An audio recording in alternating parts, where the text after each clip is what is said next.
Folks, the people of this nation have spoken.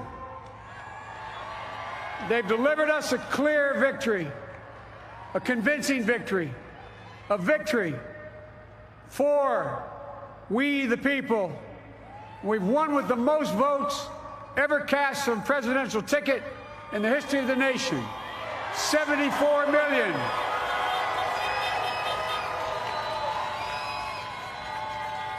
What I must admit has surprised me. Tonight, we're seeing all over this nation, all cities and all parts of the country, indeed across the world, an outpouring of joy, of hope, renewed faith in tomorrow, bring a better day. And I'm humbled by the trust and confidence you've placed in me. I pledge to be a president who seeks not to divide, but unify, who doesn't see red states and blue states, only sees the United States,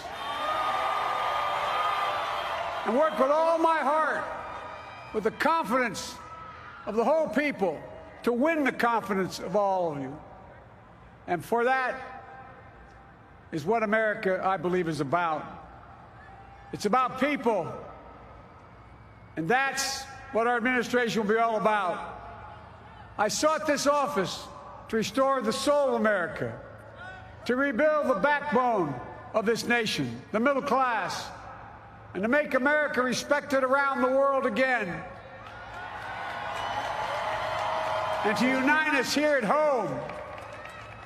It's the honor of my lifetime that so many millions of Americans have voted for that vision. And now, the work of making that vision is real. It's a task, the task of our time. Folks, as I said many times before, I'm Jill's husband.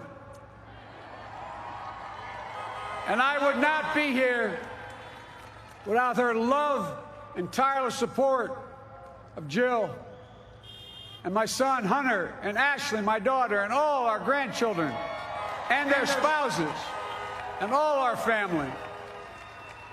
They're my heart. Jill's a mom, a military mom, an educator.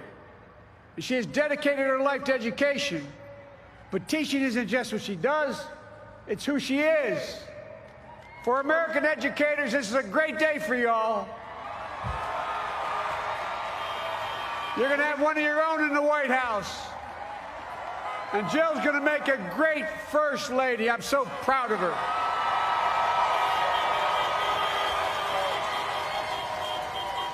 And I'll have the honor of serving with the fantastic Vice President who you just heard from, Kamala Harris,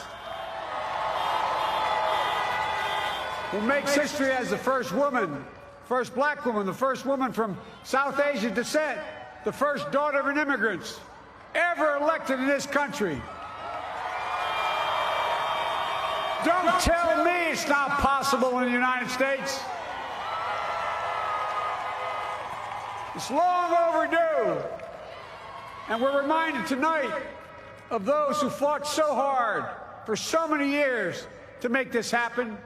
But once again, America's bent the arc of the moral universe more toward justice.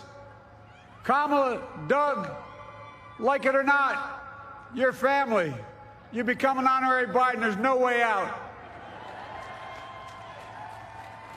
All those of you who volunteered and worked the polls in the middle of this pandemic, local elected officials, you deserve a special thanks from the entire nation.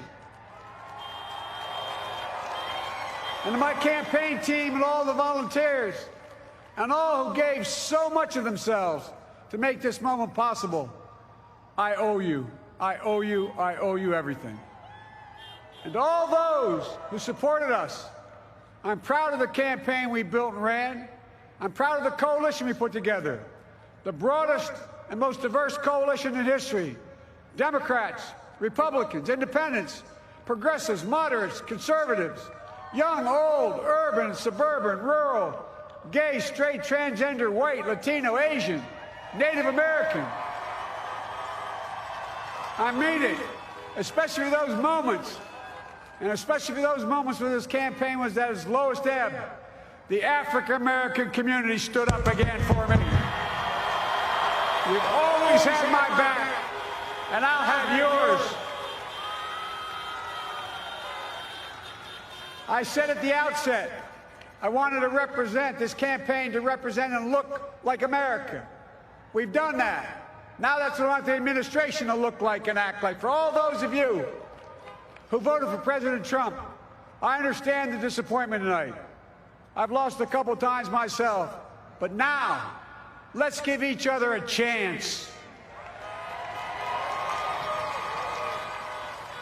It's time to put away the harsh rhetoric, lower the temperature, see each other again, listen to each other again. And to make progress, we have to stop treating our opponents as our enemies. They are not our enemies. They are Americans. They're Americans. The Bible tells us, to everything there is a season, a time to build, a time to reap, and a time to sow, and a time to heal. This is the time to heal in America.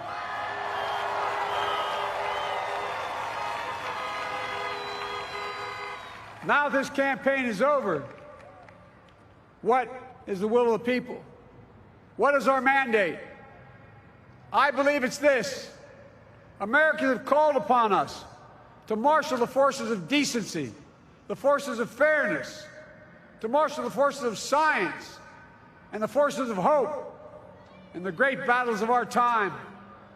The battle to control the virus, the battle to build prosperity, the battle to secure your family's health care, the battle to achieve racial justice and root out systemic racism in this country, and the battle to save our planet by getting climate under control,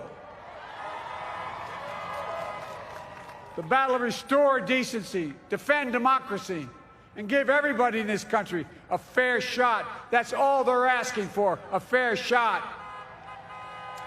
Folks, our work begins with getting COVID under control.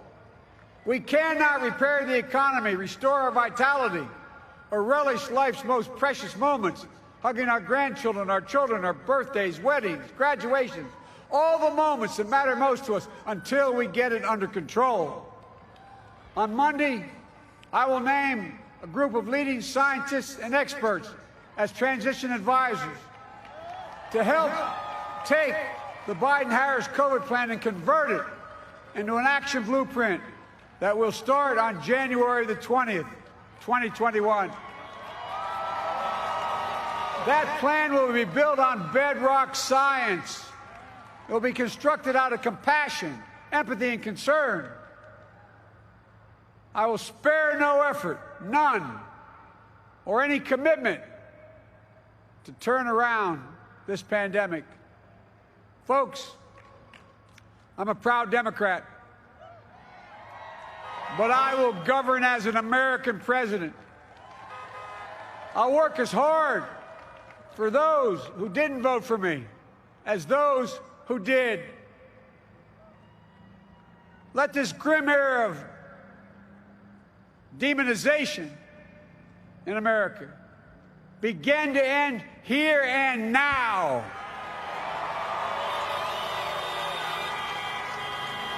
The refusal of Democrats and Republicans to cooperate with one another, it's not some mysterious force beyond our control. It's a decision, a choice we make. And if we can decide not to cooperate, then we can decide to cooperate. And I believe that this is part of the mandate given to us from the American people. They want us to cooperate in their interest. And that's the choice I'll make. And I'll call on Congress, Democrats and Republicans alike, to make that choice with me. The American story is about slow yet steadily widening the opportunities in America. And make no mistake, too many dreams have been deferred for too long.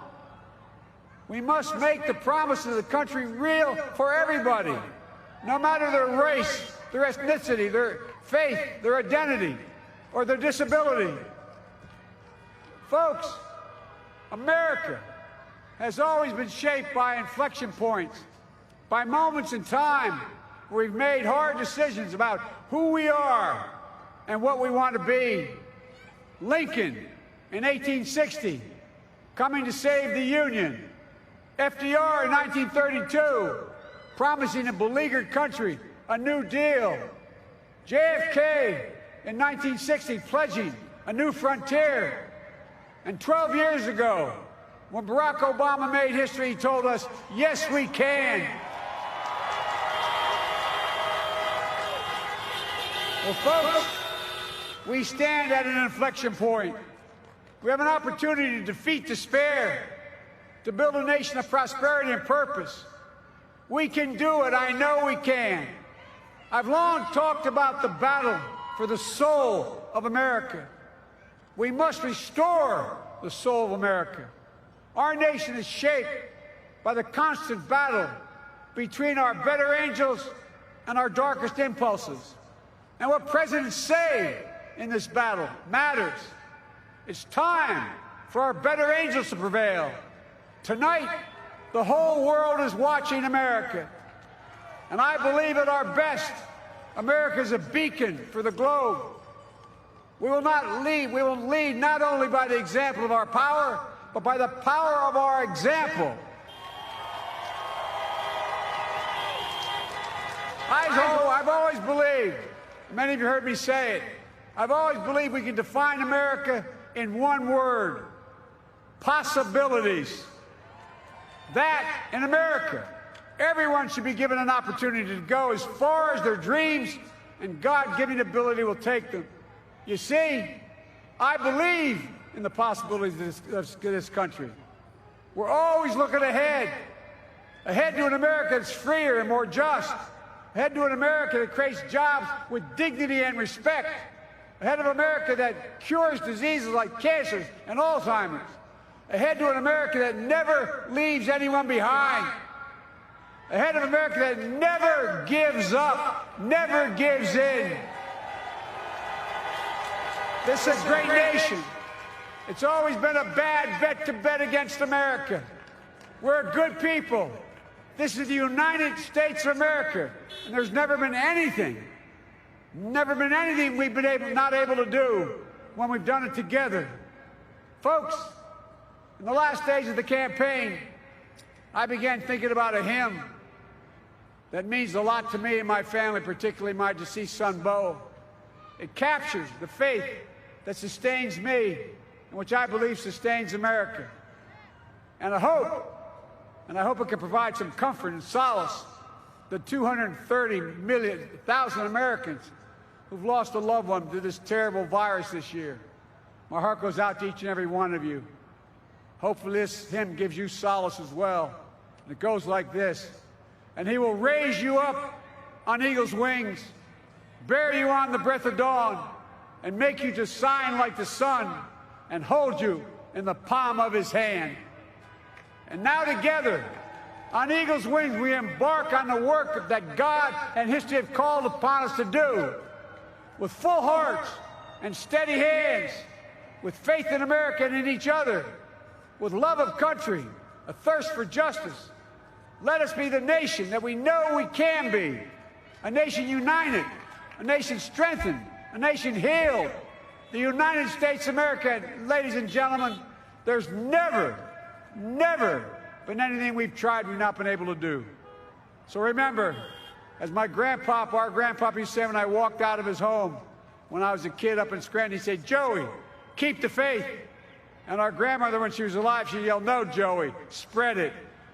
Spread the faith." God love you all. May God bless America, and may God protect our troops. Thank you, thank you, thank you.